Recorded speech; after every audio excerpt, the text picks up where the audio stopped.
إن الحمد لله نحمده ونستعينه ونستغفره ونعوذ بالله من شرور أنفسنا ومن سيئات أعمالنا من يهده الله فلا مضل له ومن يضلل فلا هادي له وأشهد أن لا إله إلا الله وحده لا شريك له وأشهد أن محمدا عبده ورسوله أما بعد أعوذ بالله من الشيطان الرجيم بسم الله الرحمن الرحيم يا أيها الذين آمنوا اتقوا الله حق تقاته ولا تموتن إلا وأنتم مسلمون يا أيها الناس اتقوا ربكم الذي خلقكم من نفس واحدة وخلق منها زوجها وبث منهما رجالا كثيرا ونساء واتقوا الله الذي تساءلون به والأرحام إن الله كان عليكم رقيبا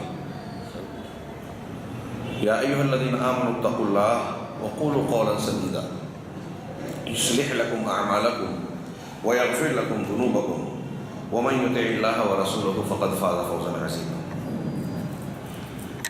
قال الله تعالى واتقوا يوما لا تجزي نفس عن نفس شيئا ولا يقبل منها شفاعة ولا يؤخذ منها عدل ولا هم ينصرون وقال تعالى أعوذ بالله من الشيطان الرجيم ألهاكم التكاثر حتى زرتم المقابر كلا سوف تعلمون ثم كلا سوف تعلمون كلا لو تعلمون علم اليقين لترون الجحيم ثم لترونها عين اليقين ثم لتسألن يومئذ عن النعيم. محترم بزرگوں بھائیوں اور ماں بہنوں دینی ماں اور بہن، آج کا یہ موقع ایک بہت ہی اہم موضوع پر ہماری گفتگو کے لیے طے تھا، فکر آخرت. میں پہنچا، ایک لمبا سفر کر کے مطالبے پر یہاں آیا تو یہاں لوگوں کی تعداد کم ہے. ہمارے کچھ بھائی ایسا محسوس ہو رہا تھا کہ وہ کچھ نرمی سے یہ کہنا چاہ رہے تھے کہ افراد تو کم ہیں لیکن ہماری مائیں بہنیں نسبتاً اچھی تعداد میں ہیں. اور یہ خوش آئند بات ہے کہ ہمارے خواتین میں دینی مزاج، دین سے متعلق سننے کا ذوق پایا جاتا ہو. انشاءاللہ یہ اچھی علامت ہے اور ایسی ماں اور بہنوں سے ہم یہ امید کرتے ہیں کہ جب وہ دین کی بنیاد پر اپنے شب و روز گزارنے کا حوصلہ جذبہ رکھتی ہیں تو انشاءاللہ وہ جس گھر میں ہیں، جس گھر میں جائیں گی، وہ گھر انشاءاللہ جنت نظیر ہوگا. ان کی گود میں پلنے والے بیٹے ایسے ہوں گے جو قوم اور ملت کے لیے ترقی کا، کامیابی کا، عزت اور ناموری کا باعث ہوں گے. اللہ رب العزت ہمیں اور انہیں خیر کی توفیق عطا فرمائے. عنوان جیسا کہ آپ نے سنا، مجھے کہا گیا فکر آخرت. آخرت یہ ہمارے دین کی بنیادوں میں سے ایک بنیاد ہے. اللہ کے رسول صلی اللہ علیہ وسلم سے حضرت جبرائیل علیہ السلام نے جو سوالات کیے تھے دین کی تعلیم دیتے ہوئے، ان میں ایک سوال یہ تھا مل ایمان. پہلا سوال تھا اسلام کیا ہے، دوسرا سوال تھا مل ایمان، ایمان کیا ہے. تو آپ نے فرمایا تھا ان تؤمن باللہ و ملائکتہ و کتبہ و رسلہ والیوم الآخر والقدر خیر و شر. ایمان یہ ہے کہ تم اللہ پر یقین رکھو، اس کے فرشتوں پر، کتابوں پر، رسولوں پر اور آخرت کے دن پر اور اچھی بری تقدیر پر. اہل علم یہ بیان کرتے ہیں، ہمارے ایمان کا حصہ ہے کہ یہ 6 چیزیں جو اس حدیث میں بیان کی گئی ہیں، یہ 6 چیزیں ایمان کی مبادیات اور بنیادیں ہیں. ان بنیادوں سے زندگی کی ہمارے دوسرے بہت سارے مسائل دنیا اور آخرت کے وابستہ ہیں، بہت سے فوائد وابستہ ہیں.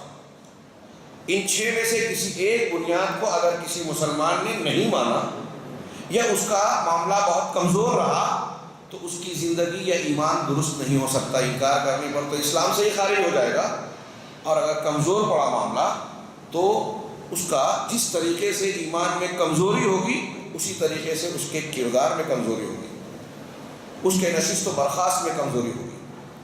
ایمان بالآخرہ اگر آپ غور کریں تو اللہ تبارک و تعالیٰ نے قرآن میں نبی کریم صلی اللہ علیہ وسلم نے اپنی احادیث مبارکہ میں اللہ پر ایمان کے ساتھ آخرت پر ایمان کا بار بار تذکرہ کیا ہے، مختلف مقامات پر تذکرہ کیا ہے، اور انحرافات دنیا کے انسانوں کے اندر جو خرابیاں ہیں، بگاڑ ہے اور انحرافات ہیں، اس پر اس کی وجہ بتاتے ہوئے یہ کہا کہ یہ اس لیے ہے کہ اللہ پر اور آخرت کے دن پر ایمان نہیں ہے۔ مومنین کو عام طور سے احکامات بیان کرتے ہوئے کہا کہ اگر تم مومن ہو، اللہ پر اور آخرت کے دن پر ایمان لاتے ہو، تو تمہیں ایسے کردار والا ہونا چاہیے۔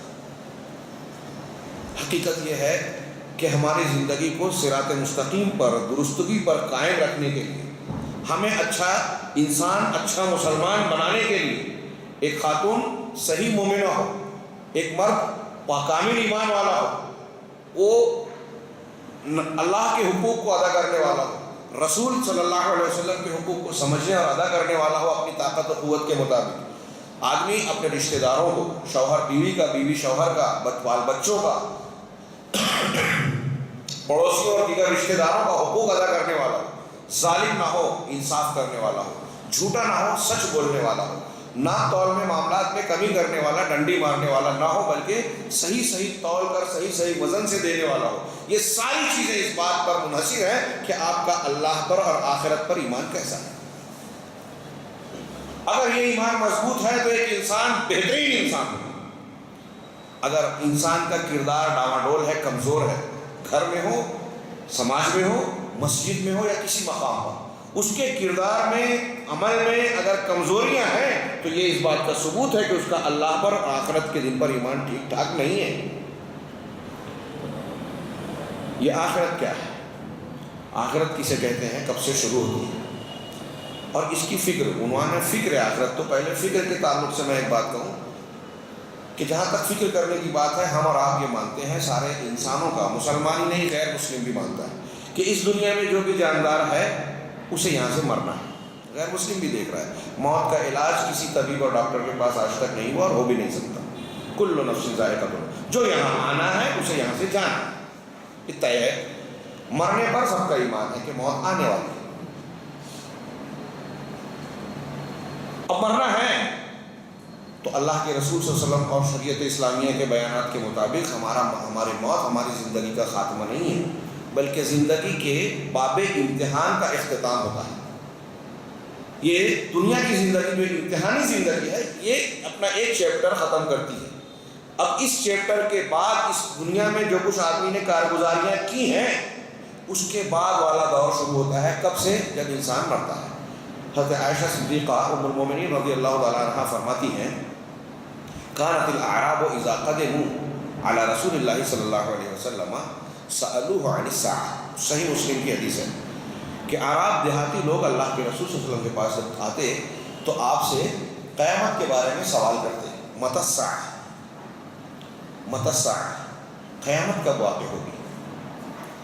تو نبی کریم صلی اللہ علیہ وسلم فینظر الی احدث انسان فیہم، او کما قال، کہ مجلس میں جو سب سے کم عمر والا بچہ ہوتا اس کی طرف آپ دیکھتے اور اشارہ کرتے۔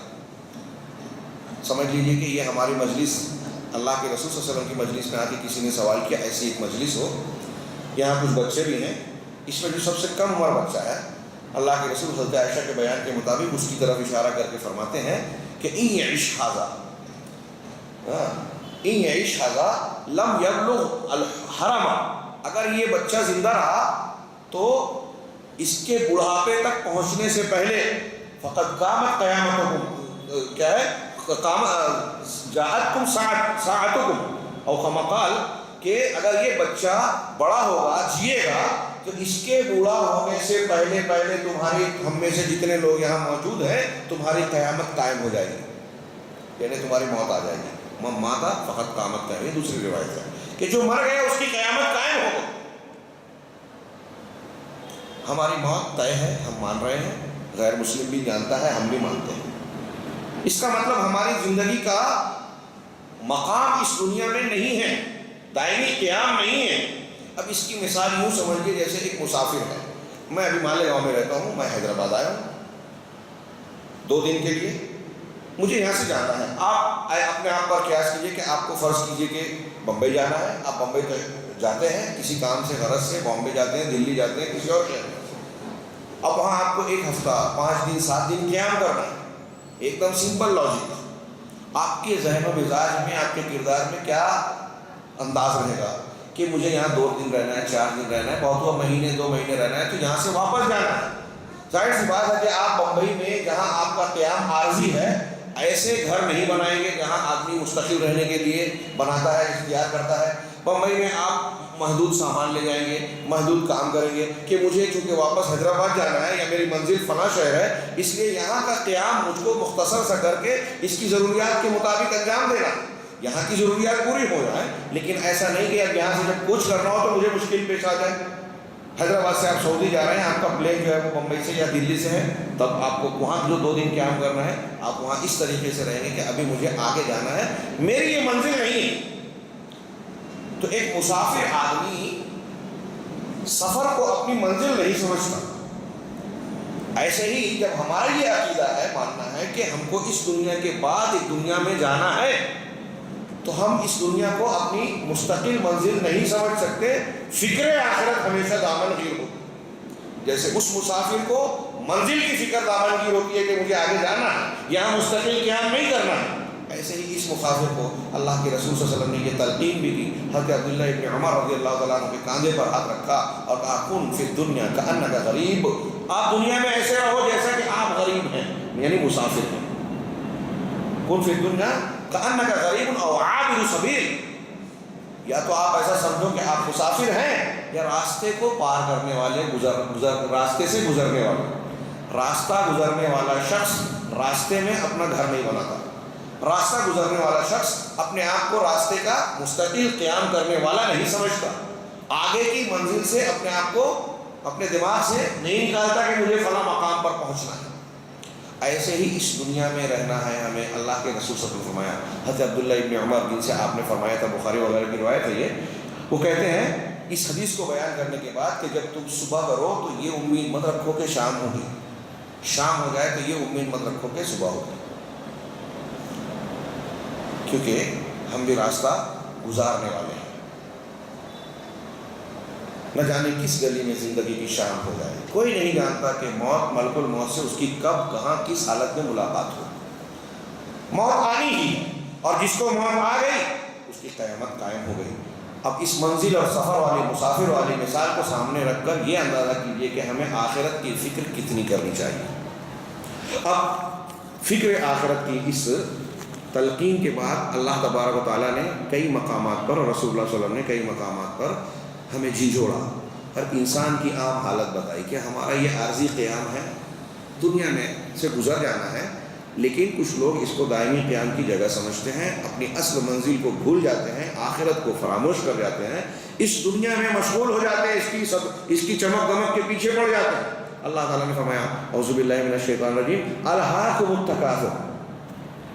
تم کو غافل کر دیا ہے ایک دوسرے سے بڑھنے نے. تکاثر یعنی زیادتی چاہنا، زیادہ ہو جائے. کس چیز میں زیادتی؟ یہاں اللہ تعالیٰ نے یہ نہیں فرمایا کہ کس چیز میں زیادتی انسان کو غفلت میں ڈالتی ہے. یہ اللہ العیب بولتے ہیں، اسی سے الہا ہے، غافل کرنا، غافل کرنا. اور زرتم المقابر، یہاں تک کہ تم قبروں کی زیارت کرتے ہو. یہاں دیکھیے تعبیر بھی اللہ کے رسول اللہ تعالیٰ نے کیا استعمال کی، قبروں کی زیارت کرتے ہو. قبر میں مر کر جو جاتا ہے وہ بھی مستقل ٹھکانہ اس کا نہیں ہے، وہ بھی ٹھکانہ نہیں ہے. اس لیے زیارت کا لفظ، کیونکہ زیارت کرنے آپ جب زائر کی حیثیت سے کسی کے پاس جاتے ہیں، ملاقاتی کی حیثیت سے، تو وہاں مستقل قیام نہیں کرتے. آپ کے گھر میں مہمان آیا، آپ سے ملاقات کر کے وہاں سے رخصت اور روانہ ہو جاتا ہے. اسی لیے یہاں قبر کے لیے بھی ایسا کیا. اس سے پہلے یہ بات کہ تم کو غفلت میں ڈال رکھا ہے، فکر آخرت سے تم غافل ہو چکے ہو. کس چیز نے غفلت میں ڈالا؟ التکاثر، زیادتی. کون سی زیادتی؟ اب دنیا کے انسانوں کی الگ الگ خواہش، الگ الگ تمنائیں ہیں. وہ تمنا جس کا پیٹ نہیں بھرتا، جس کے بارے میں اللہ کے رسول صلی اللہ علیہ وسلم کا ارشاد ہے کہ اگر ابن آدم کو لو کان لابن آدم وادیان من ذهب، 2 وادی بھر کر سونا مل جائے، لابتغى ثالثا، تو تیسرے کی تمنا کرے گا. لا يملأ بطن ابن آدم الا التراب. ابن آدم کا پیٹ، انسان کا پیٹ صرف مٹی بھر سکتی ہے موت کے بعد. اس کی خواہشات اور تمناؤں کا کوئی انت نہیں ہے، اختتام نہیں ہے. اس خواہش نے، اب کوئی دولت میں اضافہ چاہتا ہے، کوئی شہوت کی تکمیل چاہتا ہے، کسی کو کوئی خواہش ہے کہ میری پراپرٹی جائیداد ایسی ہو جائے، کسی کو یہ خواہش ہے کہ مجھے اقتدار مل جائے، میری شہرت دور دور تک دنیا کے کونے کونے گلی گلی تک پہنچ جائے، گھر گھر میرا چرچا ہو، میرا نام ہو۔ کسی کی کوئی خواہش ہے، کسی کی کوئی چیز میں بڑھنا چاہتا ہے، کوئی اولاد میں، قرآن نے ذکر کیا، کوئی اولاد میں تکاثر چاہتا ہے، زیادتی، کوئی خاندان میں، کوئی پراپرٹی میں، دولت میں، اللہ کو التکاثر۔ یہ زیادتیوں کی خواہش نے تم کو غافل کر دیا، تم اسی میں مشغول ہو گئے، حتی زرتم المقابر، یہاں تک کہ تم قبروں کی زیارت کرتے ہو۔ قبر آخرت کا پہلا مقام۔ حضرت عثمان غنی رضی اللہ تعالیٰ عنہ جب اس قبر پر بیٹھا کرتے تھے تو اس قدر رویا کرتے تھے کہ داڑھی تر ہو جاتی، بھیگ جاتی، داڑھی بھیگ جاتی۔ لوگوں نے پوچھا کہ قبر پر آپ اس قدر کیوں روتے ہیں؟ عثمان غنی کہتے تھے کہ یہ آخرت کی پہلی منزل ہے۔ دیکھیے فکر آخرت صحابہ کرام کی، دنیا میں ہے، خلیفہ ہیں، بہت امیر ہیں، قبر کی زیارت کر کے رو رہے ہیں، فکر آخرت۔ کہا یہ آخرت کی پہلی منزل ہے، اگر یہاں ہم کامیاب ہو گئے تو آگے ٹھیک ٹھاک معاملہ ہوگا، یہاں فیل ہو گئے، ناکام ہو گئے تو آگے کی منزل اس سے زیادہ سخت ہوگی۔ قبر کا عذاب متواتر حدیثوں سے ثابت ہے، اگر کوئی شخص اس کا انکار کرتا ہے تو وہ قرآن و حدیث کی ایک عظیم چیز کا انکار کرتا ہے۔ یہ قبر کا جو گڑھا ہوگا جس میں ہم دفن ہوتے ہیں صرف وہی قبر نہیں ہے، ہم مرنے کے بعد جس حالت میں ہوتے ہیں وہ ہماری برزخی زندگی ہے، چاہے پرندوں نے ہماری لاش کھا لی ہو، چاہے پانی کی مچھلیوں نے ہم کو نوچ لیا ہو، یا کسی اور مقام پر جلا کر پھینک دیا گیا ہو، بہا دیا گیا ہو، اڑا دیا گیا ہو، یہ ہماری برزخی زندگی، ہماری قبر کی زندگی ہے۔ یہ قبر یا تو حفرۃ من حفر النار ہوگی، جہنم کے گڑھوں میں سے ایک گڑھا، یا پھر روضۃ من ریاض الجنہ، جنت کی کیاریوں میں سے ایک کیاری ہوگی۔ جناب محمد رسول اللہ صلی اللہ علیہ وسلم کی صرف ایک روایت بیان کروں جسے سن کر ایک صاحب ایمان اور یقین کرنے والے کا دل دہل جاتا ہے، کیونکہ یہ عذاب قبر اور ثواب قبر، عذاب قبر کافر کو ہی نہیں ہوگا، مسلمان کو بھی ہو سکتا ہے، اور ثواب مومنین صالحین کو ہوگا، قبر کا جو اجر و ثواب ہوگا۔ قبر کے عذاب کے سلسلے میں صحیح مسلم کی یہ حدیث دل کو دہلا دیتی ہے کہ اللہ کے رسول صلی اللہ علیہ وسلم نے فرمایا لولا اللہ تدافنوا لدعوت اللہ ان یسمعکم من عذاب القبر ما اسمع۔ اگر یہ ڈر نہیں ہوتا مجھے کہ تم لوگ اپنے مردوں کو دفن کرنا چھوڑ دو گے، اگر ایسا نہیں ہوتا کہ تم اپنے مردوں کو دفن کرنا چھوڑ دو گے تو میں اللہ سے دعا کرتا کہ تم کو عذاب قبر کی چیخ و پکار سنا دے۔ ان یسمعکم لدعوت اللہ ان یسمعکم ما اسمع من عذاب القبر، جو میں سنتا ہوں قبر کے عذاب کی جو آوازیں، چیخیں، پکار، اگر میں جو سنتا ہوں مجھے یہ ڈر نہ ہوتا تو میں ضرور دعا کرتا۔ اگر دعا کروں اور تم، اس کا مطلب یہ کہ اگر ہم اور آپ اللہ کے رسول صلی اللہ علیہ وسلم کے فرمان کے مطابق اگر ہم اور آپ قبر کے عذاب کی چیخوں کو پکار سن لیں تو مردوں کو دفن کرنا ترک کر دیں گے، اتنا خوف زدہ اور دہشت زدہ ہو جائیں۔ اس لیے اللہ کے رسول صلی اللہ علیہ وسلم نے یہ دعا نہیں فرمائی کہ قبر کی عذاب کی آوازیں ہم سن لیں، یہ آخرت کی پہلی منزل ہے میرے بھائیوں۔ اسے تصور کر کے، اس کی فکر کر کے اللہ کے رسول صلی اللہ علیہ وسلم رویا کرتے تھے، زار و قطار رویا کرتے تھے، جبکہ معصوم عن الخطا تھے، ایسی عبادت کرتے تھے کہ پیر سوج جاتے، برہم آ جاتے۔ ایک مرتبہ رسول اللہ صلی اللہ علیہ وسلم نے، بخاری مسلم کی حدیث ہے، اللہ کے رسول صلی اللہ علیہ وسلم نے صحابہ کرام کے بارے میں کچھ سنا کہ وہ دنیا کی باتیں یا اس طرح کر رہے ہیں، آپ نے لوگوں کو اکٹھا کیا، خطبہ دیا، اور آپ نے لوگوں کو مخاطب کر کے کہا کہ لو تعلمون ما اعلم لضحکتم قلیلا، اللہ کی قسم، وہ اس سے پہلے آپ نے فرمایا کہ آج کے دن سے زیادہ شدید منظر میں نے نہیں دیکھا، مجھ پر خیر و شر اور جنت اور جہنم پیش کی، وعرضت علیہ النار والجنت والنار، مجھ پر جنت اور جہنم دونوں پیش کی گئی، خیر اور شر کے تعلق سے آج سے زیادہ سخت دن میں نے کبھی نہیں دیکھا۔ اللہ کے رسول نے اس کے بعد فرمایا لو تعلمون ما اعلم لضحکتم قلیلا ولبکیتم کثیرا، اگر وہ بات جو میں جان جاؤں، تم جان جاؤ تو تم بہت کم ہنسو گے اور روتے ہی رہو گے۔ فغط اصحاب رسول اللہ صلی اللہ علیہ وسلم، اللہ کے رسول صلی اللہ علیہ وسلم کے صحابہ نے جب یہ سنا تو اپنے چہرے کو ڈھانپ لیا، وَلَهُمْ حَنِينٌ، اور ان کی ہچکیاں بن گئی، رونے کی آواز آنے لگی۔ ایک روایت میں یہ ہے، سنن ابن ماجہ وغیرہ میں اس میں ایک جملے پر کلام ہے، لیکن میں روایت پوری سناتا ہوں کہ اللہ کے رسول نے فرمایا کہ اگر تم وہ بات جان اَتَّتِ السَّمَاءُ وَحُقَّ لَهَا أَن تَئِتَّ، آسمان چرچرا رہا ہے اور اس کا حق ہے کہ وہ چرچرائے، اس طرح کھاٹ چرچراتی ہے، اس میں ایک 4 انگلی کی جگہ بھی باقی نہیں ہے جہاں کوئی فرشتہ نہ ہو جو سجدہ اور رکوع نہ کر رہا ہو۔ اللہ رب العزت کو سجدہ اور رکوع کرنے والی پیشانیوں کی کمی نہیں ہے، آسمان میں کوئی 4 انگلی کی جگہ بھی خالی نہیں ہے۔ سوچ لیجئے کتنا بے نیاز ہے۔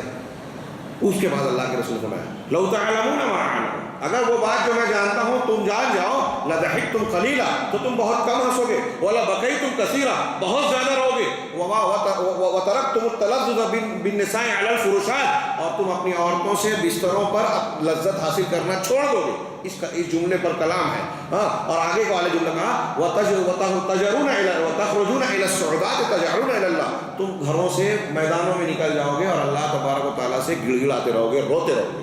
اگر وہ بات جو میں جانتا ہوں تم جان جاؤ، فکر آخرت اگر یقین آخرت میں بدل جائے، کلا ترون الجحیم، کلا لترونها الہاکم التکاثر حتی زرتم المقابر، کلا سوف تعلمون، ان قریب تم جان جاؤ گے، اور جان جاتے تو تمہارا یہ کردار نہیں رہتا جو تم غفلت میں پڑے ہوئے ہو، سوئے ہوئے ہو، دنیا کے مشاغل میں مصروف ہو کر، حلال و حرام کی تمیز کر کے اللہ کو بلایا، اللہ کے ذکر کو بلایا، شریعت کو پامال کیا۔ یہ جو غفلت کی تمہاری انداز اور ڈھنگ ہے یہ ہرگز نہیں ہوتا اگر تم یقین کے طور پر اللہ تبارک و تعالیٰ کے معاملات کو جان جاتے، اگر تمہارا آخرت پر علم ہوتا۔ وہ چیز جو میں جانتا ہوں تم جان جاتے۔ کیا جان جائے تھے؟ اللہ کے رسول صلی اللہ علیہ وسلم نے کیا جانا تھا؟ وہ آخرت کے ہولناک مناظر، وہ جہنم کے اور جنت کے مناظر، جہنم کے مناظر کا تذکرہ آگے، قبر کے بعد جو آخرت کا دوسرا مرحلہ ہوگا، دوبارہ زندہ کیے جانے والا میدان محشر، اس سے پہلے یہ قیامت کا ہولناک زلزلہ آئے گا۔ سورہ حج کی پہلی آیت میں اللہ رب العزت نے فرمایا یا ایھا الناس اتقوا ربکم، لوگو اپنے رب سے ڈرو، ڈرتے رہو۔ کیوں ڈرو؟ ان زلزلۃ الساعۃ شیء عظیم، یہ بلا وجہ کا ڈر نہیں ہے، قیامت کا زلزلہ، الساعہ کا زلزلہ بہت بڑی چیز ہے۔ یوم ترونھا، جس دن تم اسے دیکھو گے تو دیکھنے والے کی کیفیت کیا ہوگی؟ تذہل کل مرضعۃ عما ارضعت، مائیں ہماری سن رہی ہیں، بہنیں سن رہی ہیں، غور سے سنیں، یہ قرآن کا ارشاد رب العالمین کہہ رہا ہے کہ قیامت کا زلزلہ اگر آپ دیکھیں گے تو حال یہ ہوگا کہ ہر دودھ پلانے والی مادہ اپنے دودھ پینے والے بچے سے غافل ہو جائے گی۔ دنیا میں کسی مصیبت کے آنے کے بعد ماؤں کا عام طور سے یہ نفسیاتی رد عمل ہوتا ہے، ریئیکشن ہوتا ہے کہ مصیبت آئی تو سب سے پہلے اپنے بچے کو گلے سے لگایا کہ اگر کوئی مصیبت آ بھی رہی ہے تو مجھ پر آئی ہے، بچ جائے۔ قیامت کا زلزلہ اتنا خوفناک اور ہولناک ہوگا کہ دودھ پلانے والی مائیں، وہ انسانوں کی ہوں یا جانوروں کی، اپنے دودھ پیتے یا دودھ پلائے ہوئے بچے سے غافل ہو جائے گی۔ تذہل کل مرضعۃ عما ارضعت وتضع کل ذات حمل حملها، اور ہر حاملہ مادہ اپنا حمل گرا دے گی، ساقط کر دے گی۔ وتری الناس سکارا، اور تم لوگوں کو دیکھو گے کہ وہ نشے میں، مدہوشی میں نظر آ رہے ہیں، وما هم بسکارا، حالانکہ وہ مستی میں اور نشے میں نہیں ہوں گے، ولکن عذاب اللہ شدید، لیکن اللہ کا عذاب بہت ہی سخت ہوگا، بہت سخت ہوگا۔ وہ قیامت کا عذاب، حساب و کتاب اور وہاں کے مناظر کیسے ہوں گے، اس اب پورے قیامت کے نقشے کو سامنے کیجیے جو قرآن نے مختلف مقامات پر نقل کیے ہیں۔ کیا بتایا؟ یوم یفر المرء من اخیہ، اس دن آدمی اپنے بھائی سے بھاگے گا، بھائی رشتہ دار ہے، قریبی خونی، بھاگے گا۔ بھائی سے زیادہ قریبی رشتہ دار ہے ماں باپ۔ اللہ نے فرمایا وَأُمِّهِ وَأَبِيهِ، ماں سے بھی بھاگے گا، باپ سے بھی بھاگے گا۔ وَصَاحِبَتِهِ وَبَنِيهِ، محبت اور دل کا لگاؤ ماں باپ سے کہیں زیادہ کبھی کبھی بیوی سے ہوتا ہے، بیوی سے قربت ہو جاتی ہے، اس سے خاندان آگے کا چلتا ہے، اور پھر اس سے زیادہ بیٹے سے امید ہوتی ہے، بڑھاپے کا سہارا۔ تو کہا کہ بیوی اور بچوں سے بھی بھاگے گا۔ دنیا میں جن کے لیے ہم مرے جاتے ہیں، حلال و حرام کی تمیز، اپنے بچوں کا مستقبل سنوارنے کے نام پر اس کے مستقبل کو تباہ کرتے ہیں، دنیا کا مستقبل سنوارنے کے لیے آخرت کا مستقبل تباہ کر رہے ہیں، دنیا کا مستقبل اور مضبوط بنانے کے لیے ہم اس کے لیے حرام لقمہ لا کے اس کو کھلا رہے ہیں، لیکن اس کا مستقبل تباہ ہوتا ہے۔ وہ ایک دوسرے سے بھاگیں گے۔ حضرت اکرمہ کا قول ہے، ایک تفصیل بتائی ہے اس میں تو پڑھ کے سوچتا ہوں ایک مومن کے لیے یہ دل دہلا دینے کے لیے کافی ہے، سوچنے کے لیے، فکر آخرت کے تناظر میں ایک انسان کو ہلا دینے والی بات وہ یہ ہے کہ قیامت کے دن ایک شخص کو نامہ اعمال میں ایک نیکی کی کمی پڑے گی۔ اکرمہ کہتے ہیں جو تابعی ہیں، حضرت ابن عباس رضی اللہ عنہ کے شاگرد ہیں، کہتے ہیں ایک نیکی کی ضرورت پڑے گی تو وہ میدان محشر میں ڈھونڈے گا کہ مجھے وہ ایک نیکی کہیں سے مل جائے۔ بیوی کو پکڑے گا، کہے گا میں تمہارا کیسا شوہر تھا، کہا بہت اچھے تھے، میرے حقوق ادا کرتے تھے، میرے لیے قربانیاں دیتے تھے، محبت کرتے تھے، سب کچھ تھا۔ کہا اگر ایسا تھا تو تمہارے نامہ اعمال سے مجھے ایک نیکی دے دو، ایک نیکی دے دیجیے۔ وہ کہے گا کہ ٹھیک ہے، آپ بہت اچھے شوہر تھے، آپ ایسے تھے ایسے تھے ایسے تھے، لیکن جس چیز کا آپ یہاں مجھ سے مطالبہ کر رہے ہیں اس کی ضرورت آپ سے زیادہ مجھے، میں نہیں دے سکتی۔ مایوس ہو کے وہ ڈھونڈے گا بیٹے کو، بیٹے ملاقات ہوگی میدان محشر میں تمہارا باپ تھا، کیسا تھا؟ تعریف کرے گا، اقرار کرے گا، احسانات کو یاد کرے گا۔ اسے کہے گا ٹھیک ہے، کم سے کم میں نجات پا جاؤں، اس کے لیے تم ایک نہیں آدھی نیکی دے دو۔ بیٹا بولے گا ابا جان آپ بہت اچھے ابا تھے، بہت اچھے والد تھے، لیکن یہ چیز جو آپ مانگ رہے ہیں میں نہیں دے سکتا۔ گھوم گھوم کر میدان محشر میں اپنے قریب سے قریب رشتہ دار اور تعلق کو ڈھونڈے گا، ان سے ایک نیکی آدھی نیکی مانگے گا، کوئی دینے کے لیے تیار نہیں۔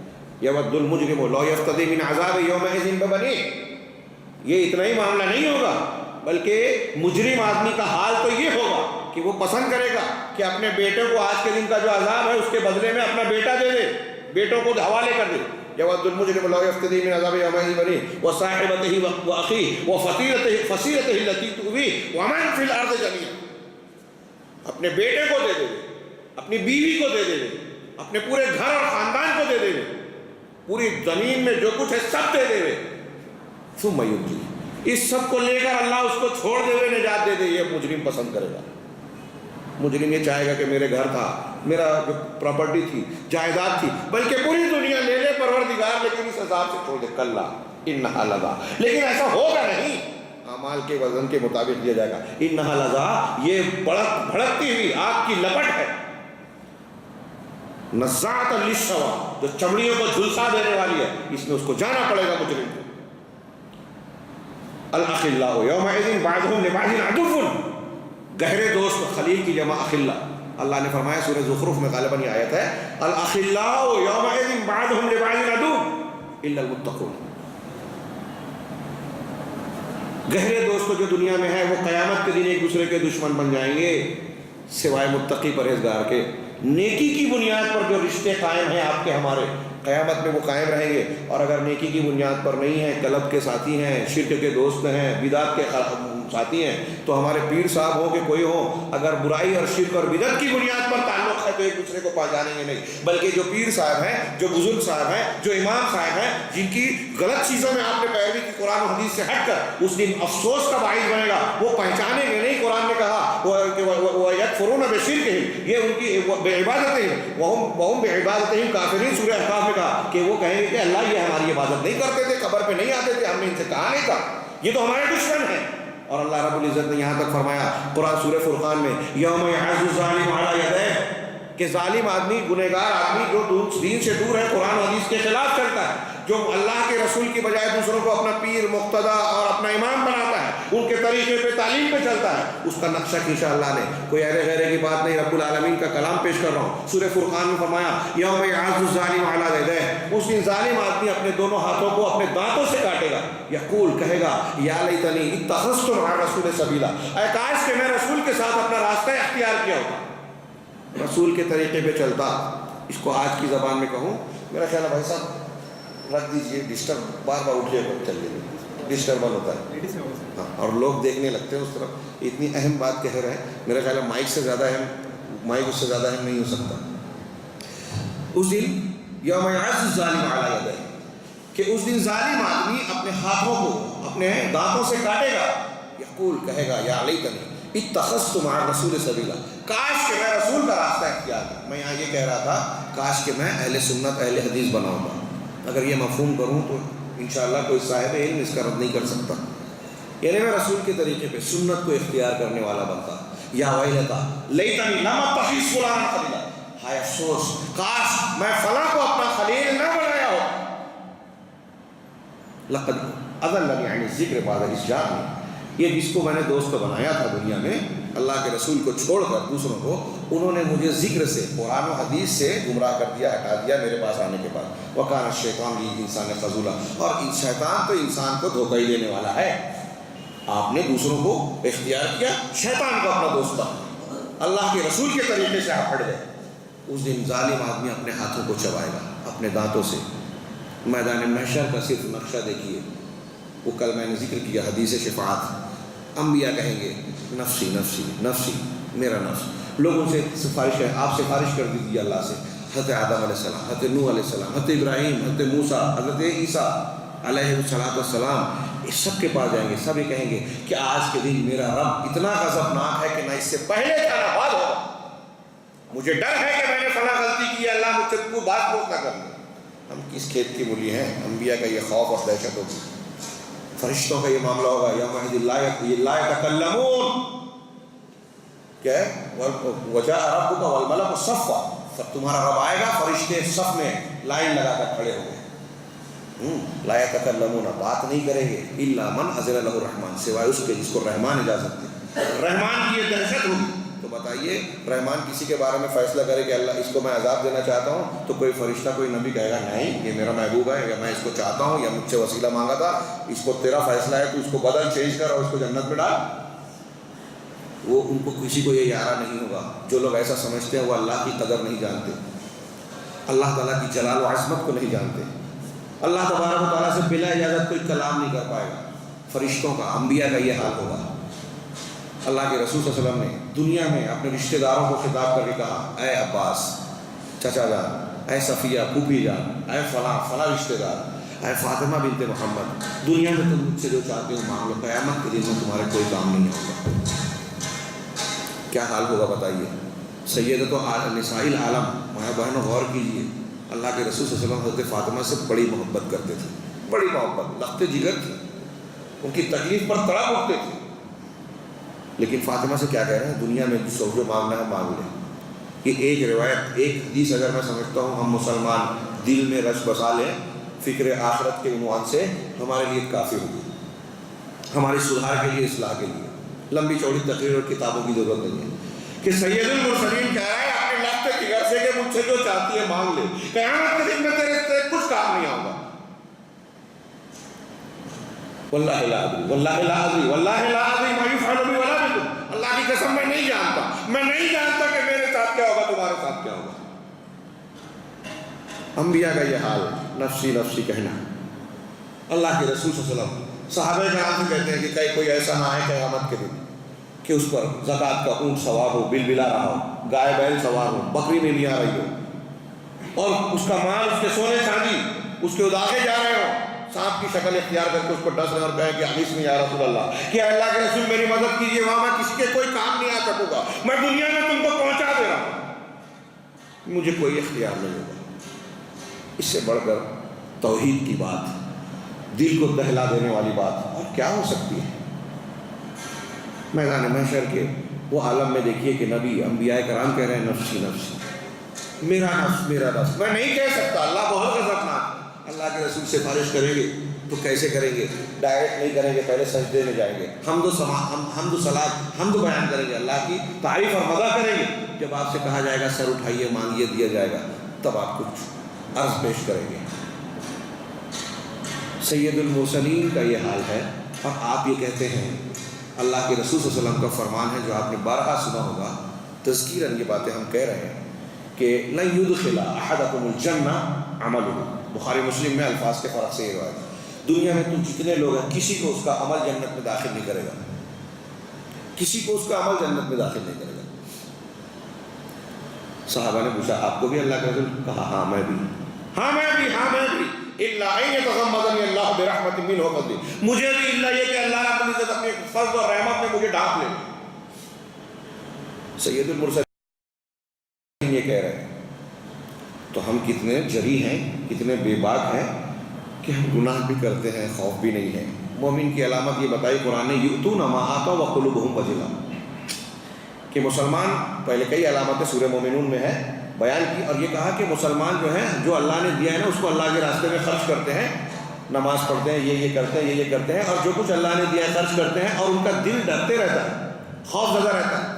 ام المؤمنین حضرت عائشہ صدیقہ بڑی شوق والی تھی، صاحب علم تھی. انہوں نے سوال کیا کہ اللہ کے رسول، یہ جو اللہ نے قرآن میں بیان فرمایا کہ وہ خرچ کر کے بھی ڈرتے رہتے ہیں، تو کیا یہ وہ لوگ ہیں؟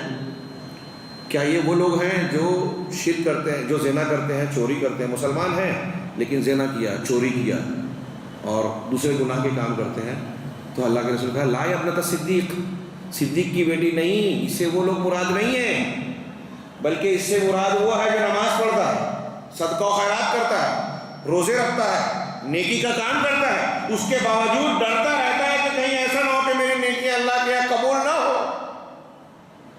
نیکیاں کر کے ڈرتا ہے، یہ مومن ہے۔ حسن بصری رحمہ اللہ اس حدیث کو، آیت کو پڑھ کے کہتے تھے کہ یہ دیکھیے مومن کی علامت ہے کہ نیکیاں کر کے اللہ سے ڈرتا رہتا ہے، اور وہ منافق ہے جو نیکیاں بھی نہیں کرتا، نماز نہیں پڑھ رہا ہے، نیکیاں اچھے کام نہیں کر رہا ہے، اور اللہ سے امید باندھتا ہے، تمنا کرتا ہے کہ مجھ کو تو کامیاب کر دے گا۔ ارے الیوم خمر وغدا امر، یہ امرؤ القیس نے کہا تھا نا، جب اس کے باپ کی خبر ملی تھی، ایک شاعر ہے اللہ کے رسول سے پہلے کا، نشے میں چور تھا، اس کو خبر دی کہ تیرے باپ کو قتل کر دیا گیا، تو اس نے ایک جملہ کہا تھا، وہ مثل بن گیا عربی میں، الیوم خمر وغدا امر، آج نشہ، آج شراب پی لیتے ہیں، موج مستی کر لیتے ہیں، کل دیکھا جائے گا کیا معاملہ۔ ہماری زندگی کا یہی معاملہ ہے، فکر آخرت جب دامن گیر ہوتی ہے تو آدمی کل کا کام آج اور آج کا کام ابھی کرتا ہے۔ نبی کریم صلی اللہ علیہ وسلم نے نماز سے سلام پھیرا، اٹھ کے بھاگے گھر میں، بعد میں پوچھا، کہا وہ ایک سونے کا ڈلا آ کے گھر میں رکھا ہوا تھا، میں نے سوچا کہ وہ دیر ہو کے بھول گیا تھا، فوراً اس کو صدقہ و خیرات کا حکم دیا جاتا ہے، نیکی پہلے کی جائے۔ ہم کہتے ہیں کہ کل دیکھا جائے گا، بڑھاپے میں مسجد پکڑیں گے، ابھی تو جوانی ہے، چوہے کھا لیں، بعد میں حج کریں گے۔ فکر آخرت اگر آدمی کو دامن گیر ہوگی، فکر کی بجائے اس کو عقیدہ آخرت کہنا چاہیے۔ فکر مانا تفکر، یعنی مطلب یہ کہ ہم اس کی فکر میں ہیں، اس معنی میں ٹھیک ہے، اور عقیدہ اگر راسخ ہوگا تو انسان کبھی اس کو فراموش نہیں کرے گا۔ یہ میدان محشر کی کچھ چیزیں میں نے بیان کی، میرا خیال ہے وقت زیادہ ہو جائے گا اگر میں اور تفصیل میں جاؤں، آگے بڑھوں۔ میدان محشر میں یہ نفسی نفسی کا عالم، حقیقت یہ ہے کہ صرف وہاں کے اگر پل صراط کا معاملہ، پھر بدعتیوں کو بھگایا جانا حوض کوثر سے، یہ چیزیں غور کیجیے، بے نمازی، مشرک اور مختلف لوگوں کی باتیں بتائی گئی ہے، جو اس سے آپ کو صحیح منہج بھی معلوم پڑے گا کہ ایک مسلمان کو اگر وہاں کامیاب ہونا ہے تو یہاں کیا کرنا چاہیے۔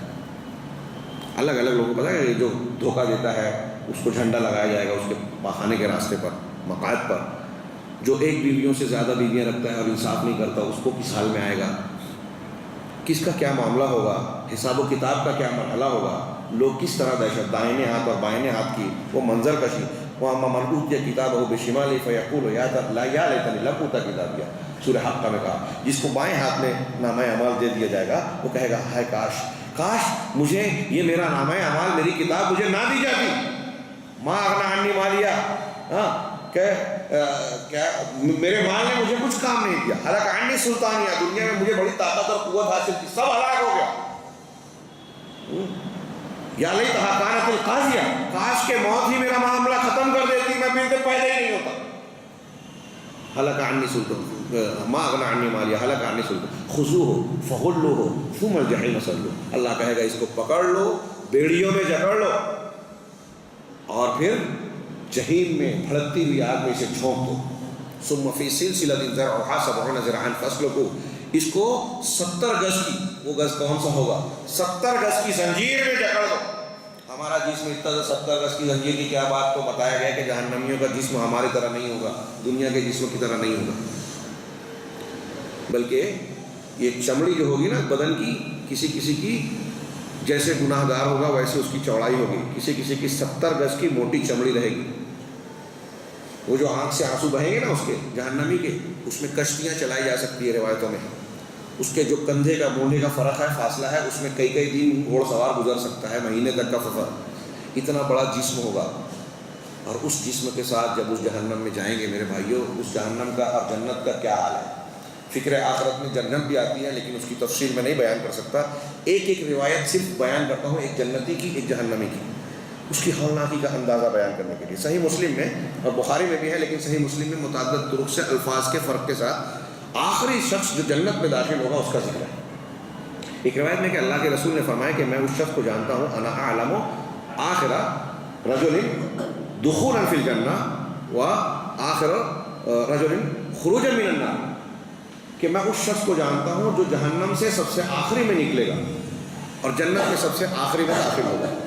جہنم سے نکل کر وہ گھٹنوں کے بل، حبوان کا لفظ ہے حدیث میں، وہ سرین کے بل گھسٹنے کو بھی کہتے ہیں، گھٹنوں کے بل، وہ گھسٹ کر آئے گا وہ لمبی روایت، دوسری روایتوں میں تفصیل ہے کہ اس کو جہنم سے نکال کر اللہ تبارک و تعالیٰ وہ حیات، آب حیات میں ڈبوئے گا، اور وہ اس کی جلد پھر سے نکھر جائے گی، چمکدار چہرے والا بن جائے گا، اور پھر اس کو اللہ تعالیٰ کہے گا اذهب فادخل الجنہ۔ مسلم کی روایت میں کہ اللہ کے رسول نے پوچھا کہ سب سے ادنا درجے کا جنتی کون ہوگا، کہ سب سے آخری میں نے کہا، اور اسی روایت میں یہ بھی ہے کہ حضرت موسیٰ نے اللہ تعالیٰ سے پوچھا ما ادنا اہل الجنہ، اے اللہ یہ بتا کہ سب سے ہلکے درجے کا جنتی کون ہوگا؟ تو اللہ تعالیٰ نے فرمایا کہ ایک شخص ہے، اس کو جہنم سے نکالا جائے گا اور کہا جائے گا اذهب ادخل الجنہ، جاؤ جنت میں داخل ہو۔ وہ جائے گا اور واپس آ جائے گا اور کہے گا کہ یا رب وجدتھا ملأ، میں نے جنت میں داخلے کی کوشش کی تو دیکھا کہ وہ تو بھری ہوئی ہے، کوئی جگہ خالی نہیں ہے اس میں۔ اللہ تعالیٰ پھر اس نے کہا اذهب فادخل الجنہ، وہ جائے گا، پھر جاؤ داخل ہو جاؤ، پھر واپس آئے گا، پھر یہی کہے گا، پھر آئے گا وہی کہے گا۔ تیسری مرتبہ جب وہ آئے گا کہ اللہ تعالیٰ بھری ہوئی ہے وہ، تو موسیٰ والے سوال میں یہ جملے ہیں، حضرت موسیٰ علیہ السلام جس سوال کرتے ہیں اس حدیث میں یہ جملہ ہے کہ اللہ تعالیٰ کہے گا کہ ترضیٰ ان تکون لک فی الجنۃ مثل ملک فلان، کیا تم اس بات کو پسند کرتے ہو کہ دنیا میں جو فلاں بادشاہ تھا اس بادشاہ کی جتنی سلطنت تھی، حکومت تھی، اس کے جیسی جتنی سلطنت تھی اتنا تم کو جنت میں مل جائے، تم اس سے پسند کرتے ہو؟ وَمِثْلَهُ وَمِثْلَهُ وَمِثْلَهُ وَمِثْلَهُ وَمِثْلَهُ، 5 مرتبہ اللہ کے رسول نے کہا کہ اس بادشاہ کی جو سلطنت تھی وہ، اور اس کے جیسا اور اس کے جیسا اور اس کے جیسا، اور 5ویں مرتبہ میں بندہ کہے گا رضی تو رب بھی ہے، اللہ راضی ہوں، بہت ہے یہ، تو میں اس سے خوش ہو جاؤں گا۔ تو اللہ تعالیٰ کہے گا کہ جاؤ، تم کو جو یہ میں نے بتایا اتنا اور اس کے 10 گنا زیادہ جنت میں دے رہا ہوں، اس کے 10 گنا زیادہ دے رہا ہوں۔ یہ بیان کرتے ہوئے حضرت اللہ کے رسول صلی اللہ علیہ وسلم والی حدیث میں جو دوسری ہے اس میں کہا اللہ کے رسول ہنسنے لگے۔ حضرت عبداللہ ابن مسعود اس کو بیان کرتے ہوئے کہتے ہیں کہ میں بھی ہنسنے لگا۔ وہ کہا کہ پوچھو گے نہیں میں کیوں ہنس رہا ہوں؟ کہا کیوں ہنس رہے ہیں؟ کہا اس لیے کہ اللہ کے رسول صلی اللہ علیہ وسلم ہنسنے لگے۔ اور اللہ کے رسول سے ہم نے پوچھا کہ آپ کیوں ہنس رہے ہیں؟ تو کہا رب العالمین کے ہنسنے کی وجہ سے۔ اللہ رب العالمین ہنس پڑے گا اس بندے کا جواب سن کر، وہ کہے گا کہ اتسخروا بی وانت رب العالمین، اتستہزئ بی اتستہزئ منی وانت الملک، اے اللہ تو مجھ سے مذاق کر رہا ہے جبکہ تو بادشاہ ہے، اے اللہ تو میری ہنسی اڑا رہا ہے جبکہ تو رب العالمین ہے۔ یہ سن کر اللہ تعالیٰ ہنس لے گا، پر اللہ تبارک تعالیٰ ہنسے گا اور کہے گا نہیں ولکن علی ما اشاء قادر، میں جو چاہتا ہوں اس پر قدرت رکھتا ہوں، میرے لیے کوئی مشکل بات نہیں۔ پہلی روایت میں ہے کہ دنیا اور دنیا کے، اس میں بادشاہ کی سلطنت نہیں بلکہ دنیا کے جتنی بڑی دنیا ہے نا، ایسی 10 دنیایں اس آخری جنتی کو دی جائے گی۔ 10 امثال الدنیا، دنیا کے مثال کے جیسے 10۔ آج ہم دنیا کے پیچھے مرے جا رہے ہیں، زندگی کھپا دے میں، سارے وسائل لگا دے میں، پورا دماغ لگا دے میں، دنیا حیدرآباد نہیں خرید پائیں گے ہمارا۔ ہاں، جنتی آخری جنتی کو اللہ کتنا دے گا؟ دنیا جیسی 10 دنیایں۔ سوچئے تھوڑی دیر کے لیے کس قیمت پہ ہم اس جنت کو بیچ کے دنیا کے گلے لگانے کی کوشش کرتے ہیں، غفلت آخرت سے۔ اس کی آگے کی روایتوں میں، دوسری روایتوں میں یہ جملہ ہے کہ حوریں جب اس کے ساتھ داخل ہوں گی تو وہ اللہ کی تعریف کہیں گی اور کہیں گی کہ اللہ تعالیٰ کے لیے تعریف ہے جس نے تم کو ہمارے لیے اور ہم کو تمہارے لیے پیدا کیا۔ اور پھر وہ آخر میں جملہ کہے گا، وہ جملہ میں سنانا چاہتا ہوں کہ ما اعطی احد واللہ ما اعطی احد مثل ما اعطیت، یہ آخری جنتی جس کو اللہ نے، رسول اللہ صلی اللہ علیہ وسلم نے یہ کہا کہ یہ سب سے ادنا درجے کا، سب سے ہلکے درجے کا جنتی ہوگا، وہ کہے گا کہ اللہ کی قسم مجھ کو جو دیا گیا ہے اللہ نے کسی اور کو نہیں دیا ہے، مجھ کو جتنی بڑی نعمت ملی ہے نا وہ کسی کو نہیں ملی ہے۔ وہ جنت کیسی ہوگی؟ ابھی میں نے بتایا کہ انسان کو 2 آدھی سونے کی مل جائے تو تیسری کی تمنا کرے گا، ہے نا؟ یہاں تمنائیں ختم نہیں ہوتی، جنت ایسا مقام ہے جہاں انسان کی تمنا ختم ہو جائے گی۔ مختلف حدیثوں میں ہے کہ اللہ پوچھے گا کچھ چاہیے، اور جنتیوں سے پوچھے گا اور کچھ چاہیے؟ کہا اللہ ہم نے جو چاہا تھا، جو تمنائیں تھی اس سے بڑھ کر ملا، کیا مانگا؟ اللہ کہے گا نہیں، اس سے بھی عظیم چیز ہے۔ کیا؟ کہ میں اب تم سے راضی ہو گیا، احل لکم رضوانی، میں اپنی رضامندی تمہارے لیے حلال کرتا ہوں، آج کے بعد میں تم پر کبھی ناراض نہیں ہوں گا۔ اللہ تعالیٰ کہے گا کہ اس کے بعد میں تمہیں کیا دوں؟ للذین احسنوا الحسنی وزیادہ، جن لوگوں نے نیکیاں کی ہیں ان کو حسنہ ملے گی اور زیادتی بھی ملے گی۔ صحابہ نے پوچھا یہ زیادہ کیا ہے؟ اللہ کے رسول نے بتایا کہ زیادہ سے مراد اللہ کا دیدار۔ اللہ تعالیٰ کہے گا کہ یہ ساری نعمتیں جو تم کو جنت میں ملی ہے، اور وہ نعمتیں کیسی ہوگی؟ بخاری مسلم کی حدیث میں ہے کہ جنت کی عورت جو ہوگی نا، یہ دنیا کی عورت جو جنت میں ہوگی، اس عورت کے سر پر دوپٹہ رکھنے کی جو لکڑی ہوتی ہے، جسے کشمیری عورتیں جو رکھتی ہیں اس کو کیا کہتے ہیں؟ لکڑی کو سر میں جو ہوتی ہے، اس لکڑی کو کہا کہ وہ جو لکڑی ہوتی ہے سر پہ جنتی عورت کی، اس لکڑی کی حیثیت یہ ہوگی کہ دنیا اور پوری دنیا میں جتنی نعمتیں ہیں ان سے زیادہ قیمتی وہ لکڑی ہوگی۔ ایک حدیث میں کہ لکان قاب قوسین فی الجنہ افضل من الدنیا وما فیہا، کہ جنت میں جو ایک کمان کی جگہ ہوگی، تیر کمان جو ہوتا ہے، جنت کے ایک کمان کی جگہ دنیا کی ساری نعمتوں سے اور پوری دنیا سے افضل ہے، بہتر ہے۔ وہاں ایک خیمہ، ایک محل انسان کو ایسا ملے گا، مجوف موتی ہوگا، یہ جیسے ہم نے اتنا بڑا معمار بنایا، ایک موتی کا سلم ایک محل ہوگا، کہیں جوڑ نہیں ہوگا، اور اتنا بڑا ہوگا کہ ایک کنارے میں اپنی بیوی کے ساتھ ہوگا تو دوسرا کنارہ اس کو نظر نہیں آئے گا۔ جنت میں اتنا بڑا محل، یہ صرف ایک محل کی بات ہے۔ آپ جتنی مسجد بنواتے ہیں اللہ اتنا گھر بناتا ہے جنت میں۔ کچھ گھر ایسے ہوں گے جس کے اینٹیں گارے سونے چاندی کے ہوں گے، گارے جو ہے مشک کے ہوں گے۔ جنت میں پسینہ مشک و عنبر کی خوشبو کا نکلے گا، پیشاب پاخانہ نہیں آئے گا، ناک کی ریٹ نہیں آئے گی۔ ہماری خواتین کو اللہ رب العزت نے بنت حوا کو جو ایک مصیبت دی ہے، ایک دنیا کی ایک ضرورت ہے کہ مہینے پر ان کو منتھلی کورس آتا ہے، جنت میں وہ بھی نہیں رہے گا۔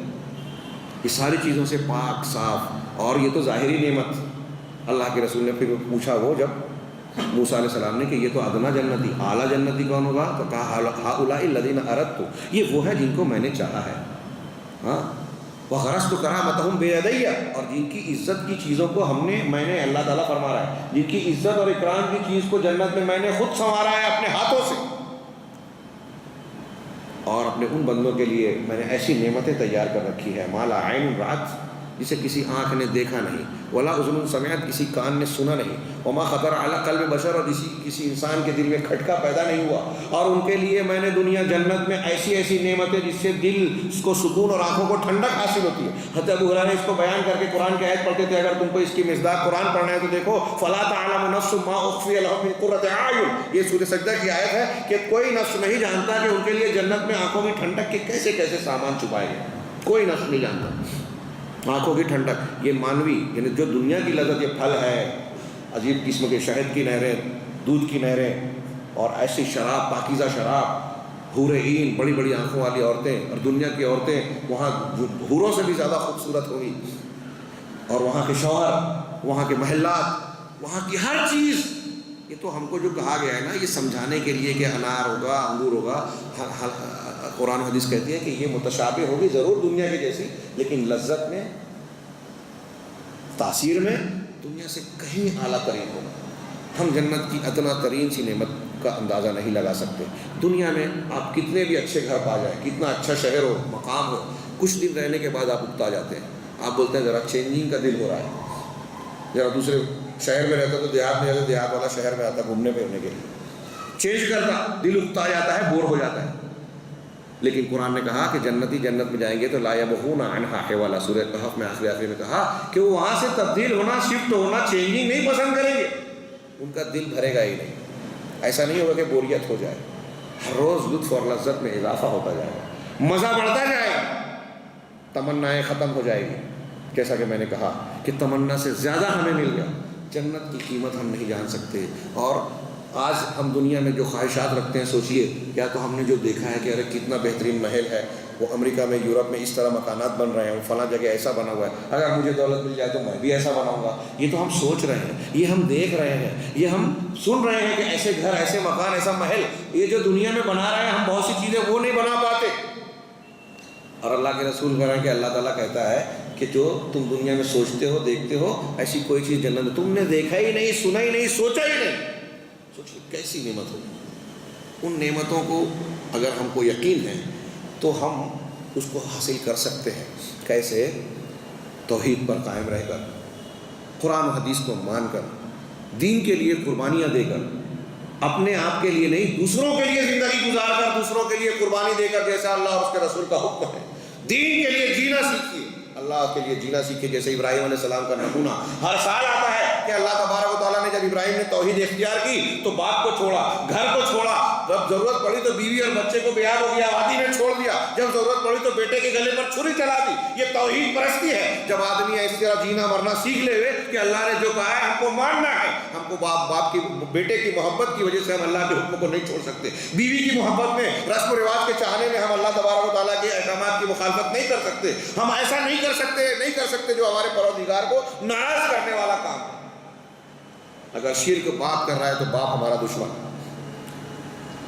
تھوڑی دیر کے لیے سوچئے، ہمارا گھر حیدرآباد میں ہے، کاروبار سیٹ ہے، رشتہ دار خاندان ہے، آپ کو یہ سب کچھ چھوڑ کے جانا پڑے، کس کے لیے؟ اللہ کے لیے، اور پتہ نہیں کہاں جا رہے ہیں، کہیں گھر نہیں ہے دوسری جگہ۔ حضرت ابراہیم نے یہی کیا تھا، مہاجرین نے یہی کیا تھا، کس چیز کے لیے؟ اس عقیدے اور دین کے لیے۔ جب یہ قیمت ہم ادا کریں گے، ان سلعۃ اللہ غالیہ، سن لو بخاری کی روایت میں ہے اللہ کا سامان بہت مہنگا ہے اور اللہ کا سامان جنت ہے، اس جنت کی قیمت ادا کرنی ہے تو ہم کو یہاں قربانی دے۔ حفت الجنت بالمکارہ، جنت ناپسندیدہ چیزوں سے گھری ہوئی ہے، اگر ہم کو جنت کا شوق ہے تو ناپسندیدہ چیزوں کو اختیار کرنا پڑے گی، اور اگر ہم ایمان کے شائق ہو جائیں تو وہ ناپسندیدہ چیزیں ہمارے لیے لذت کا سامان بن جائیں گی۔ اللہ کے راستے میں گردن کٹے گی تو مسکراہٹ ہوگی چہرے پر۔ یہ ہوئی جنت کی بات۔ اب جہنم کا مسئلہ، یہ وہ چیز ہے جس کو اللہ کے رسول صلی اللہ علیہ وسلم نے دیکھا تو کہا کہ آج سے سخت منظر میں نے نہیں دیکھا۔ سب سے ہلکا جنتی یہ کہے گا کہ مجھ کو جیسا نعمت ملی ویسی نعمت کسی اور کو نہیں ملی ہے، اور سب سے ہلکے جہنمی کا کیا معاملہ ہوگا؟ بخاری مسلم کی حدیث ہے، اللہ کے رسول صلی اللہ علیہ وسلم نے فرمایا ان احور الناس عذابا یوم القیامہ، ان احور الناس فی النار عذاب یوم القیامہ، جہنم میں سب سے ہلکے عذاب والا آدمی وہ شخص ہوگا لرجل یوضع فی اخمص قدمہ جمرتان، کہ وہ آدمی ہوگا جس کے پیروں کے تلوے کے نیچے دو آگ کے انگارے رکھے جائیں گے، بعض میں ہے کہ نعلین یتنعل بنعلین، دو آگ کے جوتیاں اس کو پہنائی جائے گی، بخاری مسلم میں ہے، یہ ادھر ادھر کی نہیں ہے، آگ کے انگارے پہنائے جائیں گے، یغلی بہما دماغہ، ان انگاروں کی وجہ سے اس کے دماغ کی ہڈیاں کھولے گی، وہ دماغ اس کا کھولے گا، لا یرا ان احدا اشد منہ عذابا، وہ یہ سمجھے گا کہ اس کے علاوہ کوئی ایسا نہیں ہے جو اس سے زیادہ سخت عذاب میں مبتلا ہو۔ دیکھیے میں نے بتایا سب سے ہلکا جنتی یہ سمجھے گا کہ مجھ کو سب سے زیادہ نوازا اللہ، اور سب سے ہلکا جہنمی یہ سمجھے گا کہ مجھ کو سب سے سخت اور سنگین عذاب دے رہا ہے اللہ تعالیٰ، وہ یہ سمجھے گا اس سے زیادہ کسی کو سخت عذاب نہیں دیا جائے، وَهُوَ أَهْوَنُهُمْ عَذَابًا، حالانکہ وہ سب سے ہلکے عذاب والا ہو، سب سے ہلکے والا۔ یہ سب سے ہلکا ہے تو بھاری والا کون ہوگا؟ حقیقت یہ ہے کہ اگر جہنم کے مناظر جو قرآن نے حدیث نے جھوٹی اور ضعیف حدیثوں کی ضرورت نہیں ہے جو بہت سے لوگ استعمال کرتے ہیں ان چیزوں کے لیے، اس کی ضرورت نہیں ہے۔ قرآن کی صحیح آیات، قرآن کی آیات اور اللہ کے رسول صلی اللہ علیہ وسلم کی صحیح احادیث اگر وہ ہم ٹھیک سے سمجھیں اور سمجھا لینا تو دوسری چیز کی ضرورت ہی نہیں ہے، اور عقیدے میں تو اللہ تعالیٰ نے قرآن و حدیث کے علاوہ کسی چیز کا ہم کو محتاج ہی نہیں رکھا، ساری چیزیں کھول کے بیان کر دیں۔ جہنم کے مناظر کے لیے کیا قرآن کافی نہیں ہے جو ہمیں بتاتا ہے کہ وہ جہنم کیسی ہوگی؟ انتہائی خطرناک، ہولناک، یہ ہلکے عذاب والی بات میں نے بتائی۔ اب آدمی وہاں سوچتا ہے کہ چلو اتنا سخت جب عذاب ہوگا، ایک آدمی سوچ سکتا ہے اتنا جب سخت عذاب ہوگا تو جلنا ہوگا، بھیانک کیسی آگ ہوگی؟ رسول اللہ صلی اللہ علیہ وسلم نے فرمایا، بخاری کی روایت ہے، موطا وغیرہ میں بھی ہے، کہ دنیا کی جہنم کی آگ کو دنیا کی آگ کے جیسا نہ سمجھو۔ یہ دنیا کی آگ جو ہے جہنم کی آگ کے 70 حصوں میں سے صرف ایک حصہ ہے، 69 گنا زیادہ ملٹیپل جہنم کی آگ ہے، اور دنیا کی آگ کی طرح پیلی یا لال نہیں ہے بلکہ وہ کالی ہے، تارکول جس کو کولتار کہتے ہیں یا ڈامر کہتے ہیں ہمارے یہاں، کولتار یا تارکول، کہیں کولتار کہتے ہیں کہیں تارکول، اس سے زیادہ کالی ہوگی۔ صحابہ نے کہا اللہ کے رسول، یہ دنیا کی آگ یہ جلانے کے لیے کافی تھی؟ کہا ہاں، مگر اللہ تعالیٰ نے اس کو اتنا دہکایا کہ وہ کالی اور سیاہ ہو گئی، وہ جہنم کی کالی بھیانک آگ۔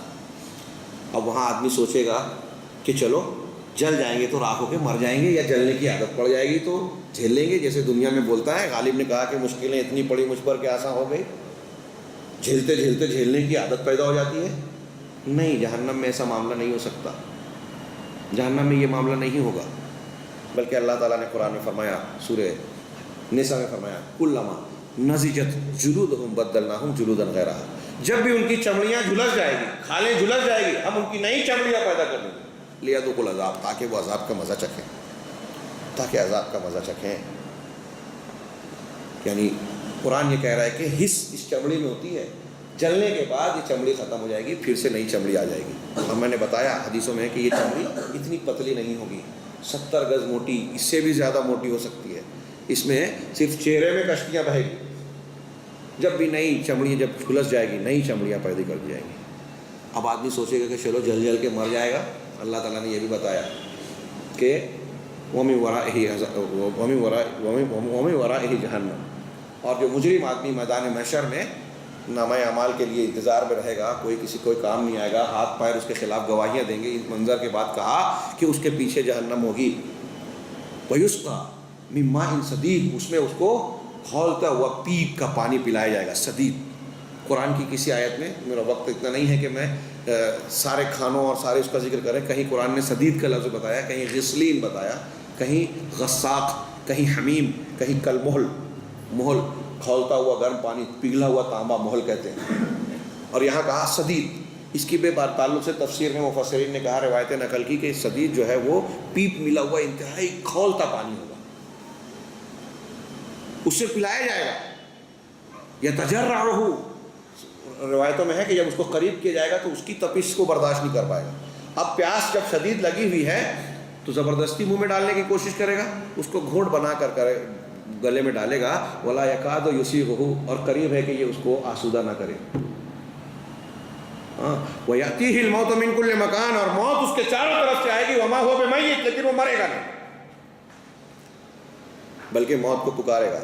سورہ زخرف میں ہے، وہ کہے گا یا مالک لیقضی علینا ربک، اے مالک داروغہ جہنم، فرشتے اپنے پروردگار سے التجا کرو کہ ہمارا کام تمام کر دے، ہم کو موت دے دے۔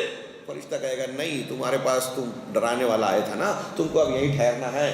سورہ فاطر میں اللہ تبارک و تعالیٰ کہے گا جہنمیوں کا نقشہ کھینچتے ہوئے کہ نہ ان کو موت آئے گی فیقضی علیہم، کہ ان کا کام تمام ہو جائے، اور نہ اس میں وہ جئیں گے، لا یموت فیہا ولا یحیا، نہ جہنمی اس میں جیے گا نہ مرے گا۔ اور سورہ وہی فاطر میں آگے کہا کہ وَهُمْ يَسْتَرِخُونَ فِيهَا، وہ اس میں چیخیں گے، چلائیں گے، ربنا اخرجنا نعمل صالحا غیر الذی کنا نعمل، کہ پروردگار اس عذاب سے ہم کو نکال دے، اور ہم اب وہ عمل کریں گے جو پہلے کرتے تھے، اب اس سے الگ اچھا عمل کریں گے، اب برا عمل نہیں کریں گے۔ اللہ تعالیٰ کی طرف سے جواب ملا جائے گا، اولم نعمرکم ما یتذکر فیہ من تذکر، کیا دنیا میں ہم نے تم کو اتنی عمر نہیں دی تھی میرے بھائیو؟ جو عنوان ہے اللہ تعالیٰ قرآن میں کہہ رہا ہے سورہ فاطر میں کہ دنیا میں جہنمی سے کہے گا دنیا میں تم کو اتنی عمر نہیں ملی تھی کہ جس میں سمجھنے والا سمجھ سکتا تھا، نصیحت حاصل کرنے والا نصیحت حاصل کر سکتا تھا، سدھرنے والا سدھر سکتا تھا، فکر آخرت کر سکتا تھا۔ کیا دنیا میں جو چانس ملا تھا تم کو اتنا ٹائم نہیں تھا؟ اس کا مطلب ہے کہ ہم کو یہ چانس ملا ہے، زندگی کی مدت ملی ہے، یہ ہمارے لیے حجت اور دلیل ہے۔ وجاءکم النذیر، اور تمہارے پاس ڈرانے والا بھی آیا، رسول آیا، رسول کی تعلیم آئی۔ یہ قرآن حدیث ہم سن رہے ہیں، علماء بیان کر رہے ہیں، کتابیں ہمارے پاس موجود ہیں، اللہ رب العزت نے حفاظت کر کے اس امانت کو ہم تک پہنچایا اور حجت پوری کر رہا ہے۔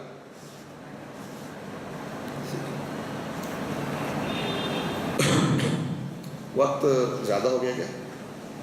کتنی گنجائش ہے مزید؟ 12 بجے نہیں، کتنے ٹائم تک کرنا ہے اور مزید یعنی گنجائش ہے؟